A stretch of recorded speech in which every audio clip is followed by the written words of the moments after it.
வணக்கம் நேயர்களே, news and views வழியாக உங்களை எல்லாம் மீண்டும் சந்திப்பதிலே மகிழ்ச்சி. இந்த வாரம் நிகழ்ந்த சில முக்கிய நிகழ்வுகள் குறித்த நம்முடைய பார்வையை நாம் இங்கே முன்வைக்கின்றோம். கொல்கத்தாவில் அடங்காத நெருப்பாக அந்த பிரச்சனை இன்றும் கொழுந்துவிட்டு எரிந்து கொண்டிருக்கிறது.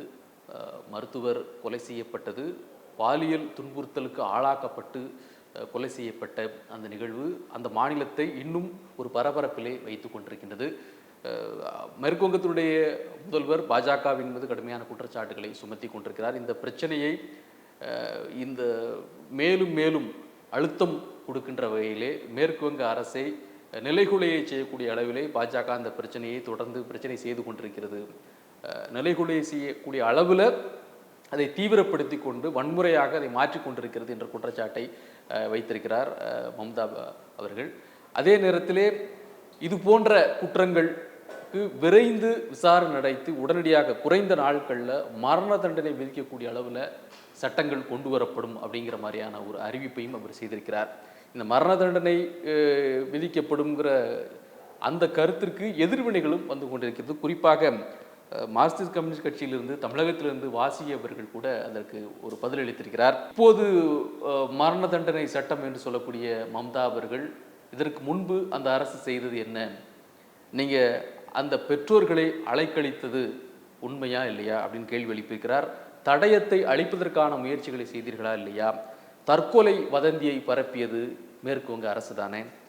கல்லூரி முதல்வரை அந்த கல்லூரியின் முதல்வரை வேறு கல்லூரிக்கு மாற்றியது இதெல்லாம் இந்த அரசு மேற்கு வங்கத்தினுடைய அரசு செய்தது தானே என்ற ஒரு குற்றச்சாட்டை அவர் தன்னுடைய வலைதள பதிவில் பதிவிட்டிருக்கிறார். எனவே இந்த பிரச்சனை தொடர்ந்து எரிந்து கொண்டே இருக்கிறது. அதே போன்று நாட்டினுடைய குடியரசுத் தலைவர் ஒரு சிறப்பு கட்டுரையை எழுதியிருக்கிறார். அந்த கட்டுரை தேசமே விழித்தெழ வேண்டும், இது போன்ற குற்றங்களுக்கு எதிராக தேசம் விழித்தெழ வேண்டும் என்ற பொருண்மையில் அந்த கட்டுரையின் கூட அவர் பதிவு செய்திருந்தார். விளக்கமாக அதை சொல்லியிருக்கிறார். அது குறித்தும் கூட பல விமர்சனங்கள்லாம் வந்து கொண்டிருக்கு. எனவே கொல்கத்தாவில் இருக்கக்கூடிய அந்த நிகழ்வு அதனை தொடர்ந்து நடந்திருக்கக்கூடிய அந்த போராட்டங்கள், அதாவது எதிர்க்கட்சிகள் முன்னெடுத்து கொண்டு செல்லக்கூடிய அந்த பிரச்சனைகள் எல்லாம் தொடர்ந்து எரிந்து கொண்டே இருக்கிறது.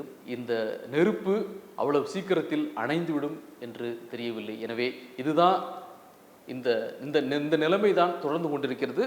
கட்சிகள் மாறி மாறி குற்றச்சாட்டுகளை வைத்துக் கொண்டிருக்கிறார்கள் என்பதையும் நாம் இந்த வாரத்தில் பார்க்க முடியும்.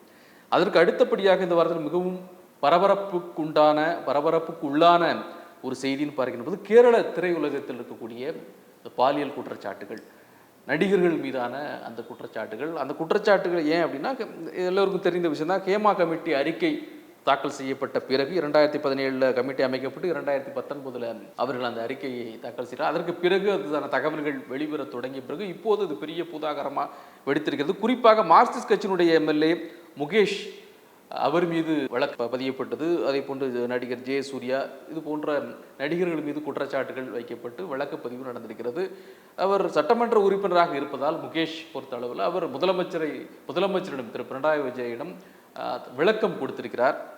குறிப்பாக இது ஒரு பழிவாங்கும் நடக்கையில் பணம் பறிக்கும் நோக்கத்தோடு பழிவாங்கும் நோக்கத்தோடு அந்த நடிகை தன் மீது அந்த புகாரை சுமத்தியுள்ளாருங்கிறதையும் அவர் சொல்லியிருக்கார். எனவே இது ஒரு பகுதியாக இருந்தாலும் கூட இன்னும் பல நடிகர்கள் மீது இந்த குற்றச்சாட்டுகள் பாலியல் ரீதியான குற்றச்சாட்டுகள். எனவே அந்த ஒரு சங்கத்தில் சேர வேண்டும், நடிகர் சங்கத்தில் ஒரு நடிகை தன்னை இணைத்து கொள்ள வேண்டும் என்றால் கூட அதற்கு சில சமரசங்கள் செய்ய வேண்டிய ஒரு கட்டாய நிலைக்கு தள்ளப்பட்ட சூழல் இருக்கிறது என்ற பதிவுகள் எல்லாம் அந்த அறிக்கையிலே சொல்லப்பட்டிருக்கிறது. தொடர்ந்து சில நடிகைகள் வெளிப்படையாக குற்றச்சாட்டுகளை அங்கே சொல்லிக் கொண்டிருக்கிறார்கள். எனவே ஒரு அதிர்வை கேரள திரையிலே ஒரு அதிர்வை அந்த நிகழ்வு ஏற்படுத்தி கொண்டிருக்கிறது. இதனை தொடர்ந்து உச்சகட்டமாக அங்கே கேரள நடிகர் சங்கம் பூண்டோடு ராஜினாமா செய்தது மோகன்லால் தலைமையில் இயங்கி கொண்டிருக்கிறது. அவர்கள் பூண்டோடு ராஜினாமா அந்த பதவியிலிருந்து விலகி இருக்கிறார்கள். இதுவும் ஒரு பெரிய பேசு பொருளாக மாறி இருக்கிறது. குறிப்பாக நடிகை பார்வதி அவர்கள் இந்த நிகழ்வு அப்படின்னு சொல்றது, அதாவது ராஜினாமா பதவி விலகக்கூடிய இந்த நிகழ்வை குறித்து கடுமையான விமர்சனத்தை அவங்க முன் வச்சிருக்கிறாங்க. அதாவது இது போன்ற ஒரு பிரச்சனை எழுகின்ற பொழுது, ஒரு குற்றச்சாட்டு எழுகின்ற பொழுது, அதுவும் பாலியல் ரீதியான குற்றச்சாட்டு எழுகின்ற பொழுது அந்த குற்றச்சாட்டுக்கு பதிலளிக்காமல் பதவி விலகுவது என்பது ஒரு கோழைத்தனம் என்று ஒரு நேரடியாக அவங்க சொல்லியிருக்காங்க நடிகை பார்வதி. இந்த மாதிரி பதிலளிக்காம நீங்க பதவி விலகுவதன் மூலமாக மீண்டும் இந்த பிரச்சனையை அப்படி சமாளித்து அது சமாளிக்க வேண்டிய பொறுப்பு, அதை கையாளக்கூடிய பொறுப்பு எல்லாம் மீண்டும் பெண்கள் மீதே விழுகிறது அப்படிங்கிற ஒரு பார்வை ரொம்ப முக்கியமானது. நீங்கள் பெண்களுக்கான ஒரு பிரச்சனை, அதில் பதிலளிக்க வேண்டிய ஒரு இடத்துல இருக்கிறீங்க, அது பொறுப்பேற்று அதை விசாரிக்க வேண்டிய அந்த நேரத்தில் அதை தலைமை தாங்கக்கூடிய ஒரு சங்கம் நாங்கள் எல்லாருமே விளைக்கிறோம் சொல்வது என்பது மீண்டும் அந்த பொறுப்பை தூக்கி பெண்கள் மீது தலையில் வைப்பது போன்றதான என்ற ஒரு கடுமையான குற்றச்சாட்டை நடிகை பார்வதி சுமத்திருக்கிறார். எனவே இது போன்ற விஷயங்கள் எல்லாம் தொடர்ந்து அந்த கருத்துக்கள் கேரள திரையுலகம் சம்பந்தமான பாலியல் ரீதியான குற்றச்சாட்டுகள் தொடர்ந்து வந்து கொண்டே இருக்கிறது. இன்னும் சொல்லப்போனால் இது அப்படியே அடுத்த மாநிலங்களுக்கும் சென்று இப்போ தமிழ்நாட்டில் கூட தமிழகத்தில் இது சம்பந்தமான பிரச்சனைகள் இருக்குதா அப்படின்னு கேட்கின்ற பொழுது நடிகர் சங்கத்தினுடைய செயலாளர் என்ன சொல்கிறார், அது சம்பந்தமாக நாங்கள் ஒரு குழுவை அமைக்க இருக்கின்றோம். தமிழ்நாட்டில் இருக்கக்கூடிய திரை உலகத்தில் இந்த மாதிரி நடிகைகளுக்கு இந்த மாதிரி பிரச்சனை இருக்கும் என்று கண்டறியப்பட்டால் அதுக்கான குழு அமைத்து நாங்கள் அதை விசாரிப்போம் அப்படின்னு அவர் சொல்லியிருக்காரு. எனவே இது அடுத்தடுத்த மாநிலங்களுக்கும் செல்லக்கூடிய ஒரு சூழலையும் நாம் பார்க்க முடிகிறது. எனவே கேரள திரை சம்பந்தமான இந்த குற்றச்சாட்டுகள், எதிரெதிர் விமர்சனங்கள் இந்த வாரத்தில் மிகப்பெரிய விவாதத்தை எழுப்பியதை நாம் மறுக்க முடியாது. அடுத்ததாக நியூஸில் நம்ம முக்கியமாக தமிழ்நாட்டிற்கு வர வேண்டிய கல்வி நிதி, அதாவது சமக்ரா சிக்ஷா திட்டத்தின் கீழே கொடுக்க வேண்டிய மத்திய அரசு ஒதுக்கீடு செய்ய வேண்டிய நிதி வரவில்லை. அதற்கான காரணங்களை கேட்கின்ற பொழுது அவர்கள் பிஎம்ஸ்ரீ பள்ளிகளை, அதற்கான ஒப்புதலை, அதற்கான அனுமதியை தமிழ்நாட்டில் துவங்குவதற்கான அதை தமிழ்நாடு அரசு மறுக்கிறது. அத்திட்டத்தை ஏற்றுக்கொள்வதன் மூலமாக இந்த நிதியை அவர்கள் விடுவிப்பார்கள் என்பது போன்ற ஒரு அழுத்தம் கொடுக்கப்படுவதாக நேரடியாக மாநில பள்ளிக்கல்வித்துறை அமைச்சர் திரு அன்பில் மகேஷ் பொய்யாமொழி தன்னுடைய ஒரு செய்தியாளர் சந்திப்பில் தெரிவிக்கிறார். முதல்வர் ஸ்டாலின் இது உடனடியாக இந்த நிதியை விடுவிக்க வேண்டும் என்று சொல்லி மத்திய அரசிற்கு அவர் கடிதம் எழுதியிருக்கிறார். தொடர்ந்து இங்கே இருக்கக்கூடிய கட்சிகளும் இவ்வாறு செய்வது முறை அல்ல. ஒரு திட்டத்தை ஏற்பதும் மறுப்பதும் மாநில அரசினுடைய உரிமை. இன்னும் சொல்லப்போனால் கல்வி என்பது ஒரு பொதுப்பட்டியலில் இருக்கின்ற பொழுது அது கலந்தாலோசித்து செய்ய வேண்டிய ஒரு விஷயம். அதற்காக ஒரு நிதியை நிறுத்தி வைப்பது, தாமதப்படுத்துவது என்பது அது சரியான திட்டமில்லை. இன்னும் சொல்லப்போனால் புதிய கல்விக் கொள்கையினுடைய ஒரு கூறாகத்தான் அந்த திட்டம் இருக்கிறது. எனவே அதை எப்படி நாங்கள் இங்கே தமிழ்நாட்டிலே அனுமதிக்க முடியும்? தமிழ்நாட்டை பொறுத்தளவு ஒரு தெளிவான ஒரு விஷயம் இருக்குது. இருமொழிக் கொள்கை என்பதில் தமிழக அரசு, தமிழ்நாடு அரசு தெளிவாக இருக்கிறது. இது மும்மொழி கொள்கைக்கு வித்திடக்கூடிய ஒன்று இதில் வருகின்ற பொழுது அதை எப்படி ஏற்க முடியும் என்ற ஒரு பார்வையினை தமிழ்நாடு அரசு சார்பில் வைக்கப்படுகிறது. அதை எதிர்ப்பவர்கள் அல்லது பாஜகவை சேர்ந்தவர்கள் மூன்றாவது என்று சொல்வது ஹிந்தி சமஸ்கிருதம் அப்படின்னு நம்ம கட்டாயப்படுத்தல, விரும்புகின்ற மொழி என்றுதான் அதில் இருக்குது என்கின்ற போன்ற நியாயப்படுத்தல்களும் ஒரு பக்கம் நடந்து கொண்டிருக்கு. எனவே இந்த கல்வி நிதி நிறுத்தப்பட்டது அல்லது தாமதம் செய்து கொண்டிருப்பது, இன்னும் விடுவிக்காமல் இருப்பது, ஏன்னா ஜூன் மாதமே விடுவிக்கணும். எனவே இன்றைய நாம் பேசிக்கொண்டிருக்கூடிய இந்த நிமிடம் வரை விடுவிக்காமல் இருப்பது என்பது ஒரு சரியான போக்கு அல்ல என்பதற்கான எதிர்குரல்கள் தமிழ்நாட்டில் இருக்கக்கூடிய அனைத்து கட்சிகளும், இன்னும் சொல்லப்போனால் திமுக கூட்டணியில் இருக்கக்கூடிய கட்சிகள் மட்டுமல்ல, எதிர்கட்சியாக இருக்கக்கூடிய அதிமுக தரப்பிலிருந்தும் கண்டனம் தெரிவிக்கப்பட்டு கொண்டிருக்கிறது என்பது ரொம்ப முக்கியமான விஷயம்.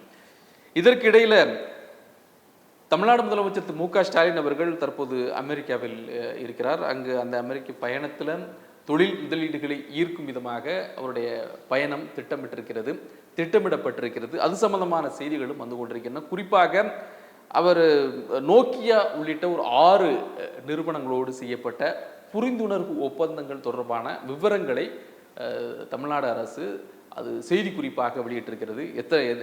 என்னென்ன நிறுவனங்கள், அது நோக்கியா உள்ளிட்ட 6 நிறுவனங்கள் என்னென்ன, அவர்களோடு செய்து கொண்ட அந்த ஒப்பந்தங்கள் என்ன, அந்த ஒப்பந்தங்கள் மூலமாக அந்த நிறுவனங்களில் தமிழ்நாட்டில் இருக்கக்கூடிய இளைஞர்களுக்கு எத்தனை பேருக்கு அங்கு வேலைவாய்ப்பு கிடைக்கப் போகிறது என்கிற விவரங்கள் எல்லாம் அடங்கிய செய்தி குறிப்பு வெளியாகி இருக்கிறது.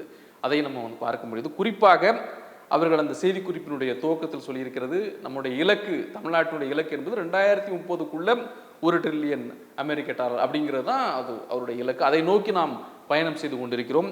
2வது பெரிய பொருளாதார மாநிலமாக நாட்டில் இருக்கக்கூடிய தமிழ்நாடு அதற்கான அடுத்த நிலையை அல்லது முதல் நிலையை எட்டுவதற்கான முயற்சிகளை தொடர்ந்து செய்து கொண்டிருக்கிறது.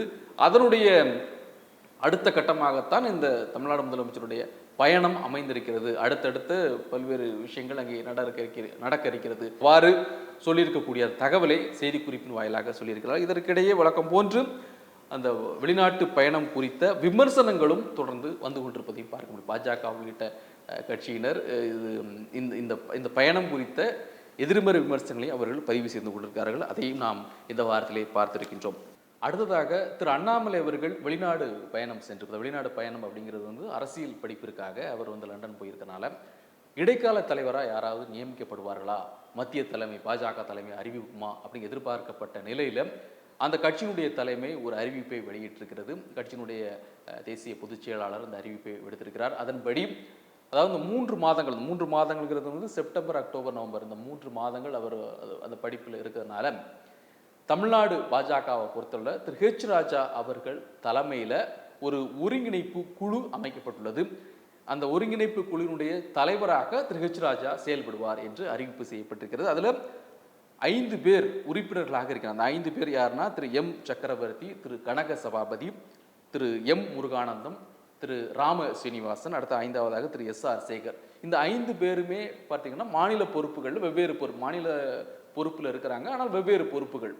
ஸோ திரு ஹெச் ராஜா தலைமையில் இந்த 5 பேர் கொண்ட உறுப்பினர்கள் இந்த 3 மாதத்தில் கட்சியினுடைய நடவடிக்கைகளை மேற்கொள்வார்கள். அவர்கள் முடிவுகளை எடுத்துக்கலாம்.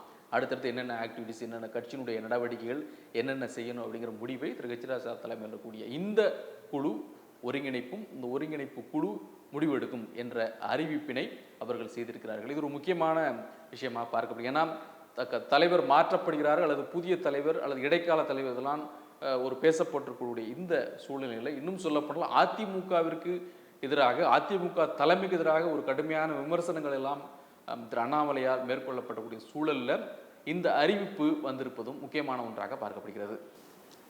நிறைவாக திரு ராகுல் காந்தி அவர்கள் தான் கராத்தே கற்றுக் கொடுக்கிற, கராத்தே செய்கின்ற அந்த காட்சியினை தன்னுடைய வலைதள பக்கத்தில் பதிவிட்டிருந்தார். தேசிய விளையாட்டு தினத்தை முன்னிட்டு இந்த பதிவை நாம் இங்கே பதிவிட்டிருக்கிறேன் அப்படின்னு சொல்லி அவர் அறிமுகப்படுத்துகிறாரு.